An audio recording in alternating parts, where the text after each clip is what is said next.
دوستو جہاں Ertugrul Ghazi drama دیکھتے ہوئے ہمیں یہ محسوس ہوتا ہے کہ یہ سب کچھ بڑے ہی آرام سے بنا ہے، یعنی اس کے اداکاروں نے بے تکلف ہو کر ایک دوسرے کے ساتھ کام کیا تو یہ سوچنا تھوڑا غلط ہوگا، کیونکہ دوستو جہاں ایسے بڑے بڑے پروجیکٹس ہوتے ہیں وہاں پر کچھ تلخیاں بھی ہو جاتی ہیں اور دلوں میں دوریاں بھی پیدا ہو جاتی ہیں۔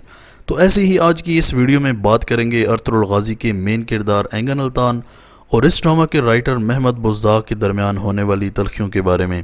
ڈرامہ سیریل ارطغرل غازی کے سیٹ پر کچھ ایسے ہی بگڑے ہوئے معاملات پر بات کریں گے جو اینگن الطان اور محمد بزداق کے درمیان ہوئے، اور آخر یہ تلخیاں اتنی لمبی کیسے ہو گئیں کہ آج تک دور نہ ہو سکیں۔ تو دوستو ویڈیو میں مزید آگے بڑھنے سے قبل اگر ابھی تک آپ نے ماجد ٹی وی کو سبسکرائب نہیں کیا تو جلدی سے اس چینل کو سبسکرائب کر کے بیل آئیکن پریس کر دیں۔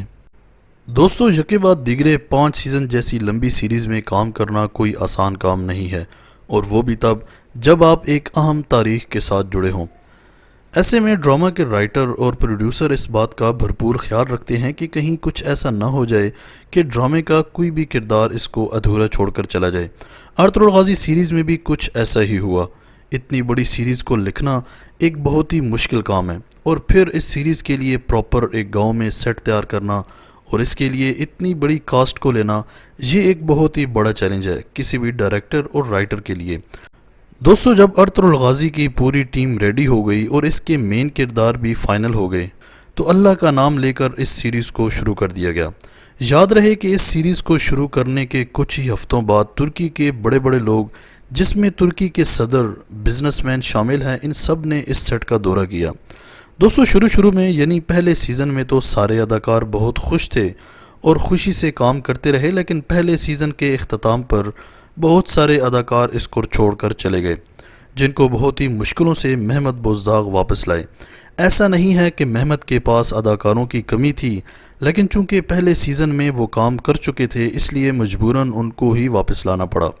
دوستو چونکہ ارطغرل غازی کے ایک سیزن میں تقریباً 70 اقساط ہوتی ہیں، تو 70 اقساط والا سیزن کافی لمبا سیزن ہوتا ہے، اور اس دوران کافی سارے اداکاروں کو دیگر بڑے پروجیکٹس کی بھی آفر ملتی رہیں، کیونکہ دوستو اس وقت یہ کسی کے علم میں بھی نہیں تھا کہ ارطغرل غازی ڈرامہ ترکی کا سب سے بڑا ڈرامہ بننے والا ہے۔ خیر، پہلا سیزن مکمل ہوا اور دوسرے سیزن کے لیے دوبارہ مرکزی کرداروں سے روابط کیے گئے۔ اسی طرح دوستو یکے بعد دیگرے اس ڈرامے کے 3 سیزن مکمل ہوئے۔ جب چوتھا سیزن شروع ہوا تو ڈرامے کی مین اداکارہ اسرا بلجک یعنی حلیمہ سلطان نے اس ڈرامے میں مزید کام کرنے سے معذرت کر لی، کیونکہ دوستو حلیمہ کو کسی اور بڑے پروجیکٹ کی آفر ہو چکی تھی۔ محمد بزداق کو ایک بڑا جھٹکا لگا کہ ایسا کیسے ہو سکتا ہے، کیونکہ تاریخ میں تو کچھ اور ہی لکھا ہوا ہے۔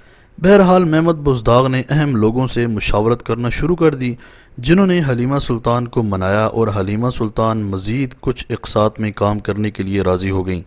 لیکن دوستو محمد بزداق کے سر پر تلوار لٹک رہی تھی کہ حلیمہ کبھی بھی ڈرامے کو چھوڑ کر جا سکتی ہے، اور ایسا ہی ہوا۔ ارطغرل غازی کے چوتھے سیزن کی 50 اقساط مکمل ہونے کے بعد حلیمہ سلطان نے ایگریمنٹ توڑتے ہوئے اس ڈرامے کو خیر آباد کر ڈالا۔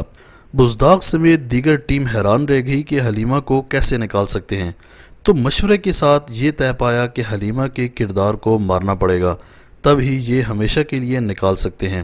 تو ایسا ہی کیا گیا، اور بالآخر ارطغرل غازی کی 76 قسط میں حلیمہ کے کردار کو ہمیشہ کے لیے ڈرامہ سیریل سے نکال دیا گیا۔ دوستو اس بڑے جھٹکے کے بعد محمد بزداق کسی بھی اور جھٹکے کے لیے بالکل بھی تیار نہیں تھے۔ بزداق کو سوشل میڈیا پر لوگوں کی کڑی تنقید بھی جھیلنا پڑی، کیونکہ یہ ایک ایسا موڑ تھا جہاں ڈرامہ تاریخ سے ہٹ رہا تھا۔ دوستو جیسے تیسے کر کے چوتھا سیزن مکمل کیا گیا، اور جیسے ہی 5ویں سیزن کے لیے مرکزی کرداروں سے روابط کیے گئے تو اینگن الطان یعنی ارطغرل غازی نے بھی اس ڈرامے میں مزید کام کرنے سے معذرت کر لی، کیونکہ دوستو ان دنوں اینگن الطان کو فوکس ٹی وی کی ایک سیریز کرسن مل چکی تھی۔ اینگن الطان کا کہنا تھا کہ میں تھک چکا ہوں ایک ہی سیریز کر کے اور ایک ہی گیٹ اپ اپنا کر، اب میں کچھ الگ کرنا چاہتا ہوں۔ دوستو ایک ساتھ اتنا زیادہ کام کر کے ایک اپنائیت سی ہو جاتی ہے، اسی طرح بزداق کو بھی اپنائیت ہو گئی تھی اینگن الطان کے ساتھ۔ اس طرح الطان کا یوں اچانک منع کرنا محمد بزداق کو انتہائی برا لگا، اور یہ کسی صورت نہیں ہو سکتا تھا، کیونکہ سارا ڈرامہ ہی ارطغرل کے سر پر چل رہا تھا۔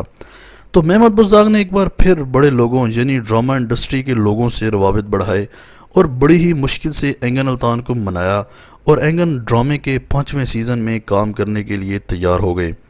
اب اس میں بہت سارے لوگوں کا یہ بھی کہنا ہے کہ اینگن نے 2 گنا فیس لے کر 5ویں سیزن میں کام کیا۔ دوستو، اس واقعے کے بعد محمد بزداق زیادہ الرٹ ہو گئے کسی بھی ایسی صورتحال سے نپٹنے کے لیے۔ 5ویں سیزن میں متعدد بار اینگن الطان اور محمد بزداق کے مابین اس ڈرامے کو لے کر تلخ کلامی ہوئی، جس کی وجہ سے بزداق نے سیٹ پر آنا ہی چھوڑ دیا۔ لیکن دوستو، اس وقت بزداق ایک بات کو جان چکے تھے کہ سیریز میں آپ کو کوئی بھی کبھی بھی دھوکہ دے سکتا ہے۔ 5واں سیزن مکمل ہوا اور ڈرامہ سیریل اپنے اختتام کو پہنچا، لیکن دوستو ان دونوں کے درمیان تلخیاں مزید بڑھ گئیں۔